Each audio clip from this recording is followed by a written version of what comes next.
उसके बाद हम इम्पोर्टेंट चीज़ पढ़ते हैं कि हम हॉस्पिटल में जो है वो एसेप्टिक कंट्रोल कैसे कर सकते हैं। सबसे पहले तो है पेशेंट का प्रिपरेशन। पेशेंट की प्रिपरेशन जो है वो हम सबसे पहले एक तो सिंपली बता दें बात कि बैक्टीरियल इन्फेक्शन यूजुअली होते हैं during the handling the surgical wounds.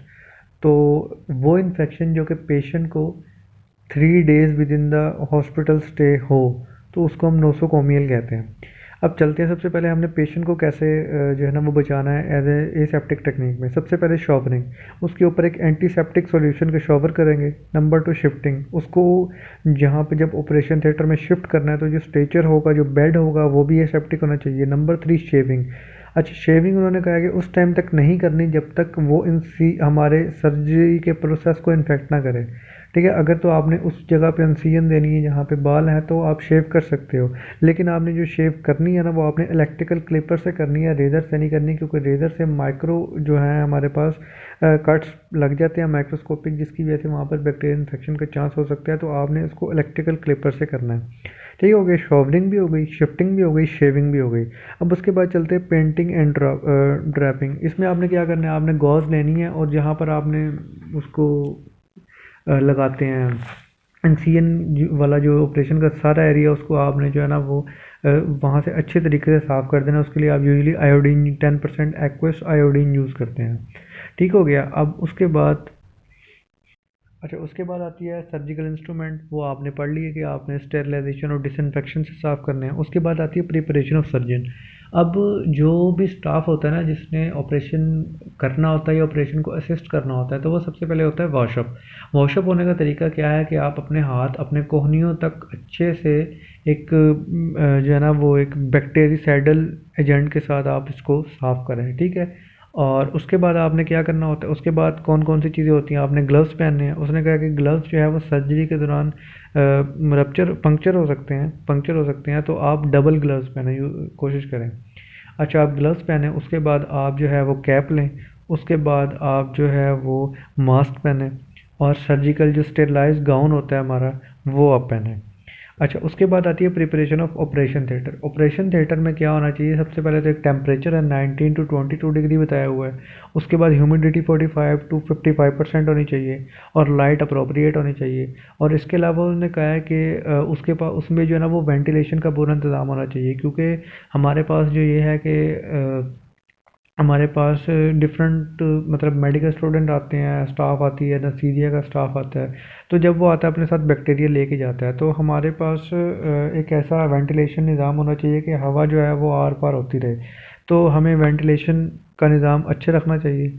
और उसके बाद जो है वो सर्जिकल टेक्निक डिपेंड करती है हमारी कि जहाँ पर भी आपको आपका मतलब जो सर्जिकल जो रेजिडेंट है वो प्रॉपर आपके पास स्किल्ड होना चाहिए, क्योंकि सर्जरी से भी इन्फेक्शन हो सकता है। ठीक हो गया। उसके बाद आती है surgery in high risk patient. अब हाई रिस्क पेशेंट कौन कौन से होते हैं, हेपेटाइटिस बी वाले हो सकते हैं, हेपेटाइटिस सी वाले हो सकते हैं, एचआईवी वाले हो सकते हैं। अब उन्होंने बताया कि आपने इसके लिए करना क्या है। आपने सबसे पहले इसके लिए ये करना उसके लिए ये है कि हाई रिस्क पेशेंट होता है तो हमारे पास कोई भी स्टाफ, कोई भी सर्जन जो कि कॉन्टैक्ट विद द पेशेंट आ रहा है ड्यूरिंग द सर्जरी, उसको डबल ग्लव्स पहनने चाहिए, उसको सेफ्टी एप्रॉन पहनना चाहिए। ठीक है, उसके बाद है डिस्पोजेबल गाउन होना चाहिए उसके पास, उसको बूट पहनने चाहिए रादर देन ओपन शूज़। और उसके बाद जो है अगर उन्होंने कहा कि असिस्टेंट की पोजीशन आपने चेंज करनी हो तो सर्जन को चाहिए कि ऑपरेशन रोके फिर उसकी पोजीशन चेंज करे। उसके बाद अगर आपने जो है वो पास करने हैं कोई भी शार्प कटिंग इंस्ट्रूमेंट, तो उसको आप हाथ से पास ना करें, आपको उसको किसी ट्रे में रख के पास करें।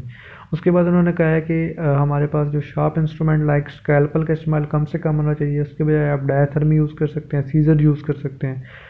अच्छा, उसके बाद जो है वो आप ऑपरेशन थिएटर को आप डाइल्यूटेड हाइपोक्लोराइड से साफ़ करें। अच्छा, आप सेफ्टी गूगल्स पहने जहाँ पे आपको जो है वो बॉडी फ्लूइड्स के साथ डायरेक्ट कांटेक्ट टाइप का। अच्छा, उसके बाद उन्होंने ये कहा कि अगर आपको एक हेपेटाइटिस बी पॉजिटिव बंदे की आप ऑपरेशन कर रहे हैं और आपको प्रिक हो गया, नीडल प्रिक हो गई है या आपको इंस्ट्रूमेंट लग गया, तो आपने क्या करना है। सबसे पहले बात है कि अगर तो सर्जन वैक्सीनेटेड नहीं है तो उसको दो डिफरेंट साइड पे, एक तो आप हेपेटाइटिस बी की वैक्सीनेशन दें, दूसरा हेपेटाइटिस बी की इम्यूनोग्लोबिन दें उसी टाइम। अच्छा, उन्होंने कहा 7 दिन के अंदर अंदर इसको लाजमी दें, बेहतर ये है कि उसी टाइम दे दें। तो नहीं तो 7 दिन के अंदर अंदर इसको दें। अच्छा, अगर जो पर्सन था यानी जो डॉक्टर था वो वैक्सीनेटेड था और उसके जो एंटीबॉडीज़ हैं वो 10 मिली इंटरनेशनल यूनिट से ज़्यादा है तो ट्रीटमेंट की ज़रूरत नहीं है।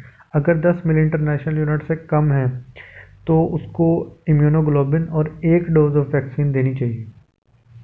ठीक है, पहले में क्या था कि अगर वो वैक्सीनेटेड नहीं है दोनों साइड पे उसको एक तो इम्यूनोग्लोबिन दें, वैक्सीनेशन दें, उसका कोर्स पूरा करवाएं। ठीक हो गया। और अगर वो वैक्सीनेटेड है और उसका 10 से ज़्यादा लेवल है तो कोई ज़रूरत नहीं है, 10 से कम है तो उसको इम्यूनोग्लोबिन और 1 डोज ऑफ वैक्सीनेशन दें। तो ये है हेपेटाइटिस बी में एक्सपोजर में आपको क्या करना चाहिए। ये बहुत इंपॉर्टेंट क्वेश्चन है। So that was all about this chapter.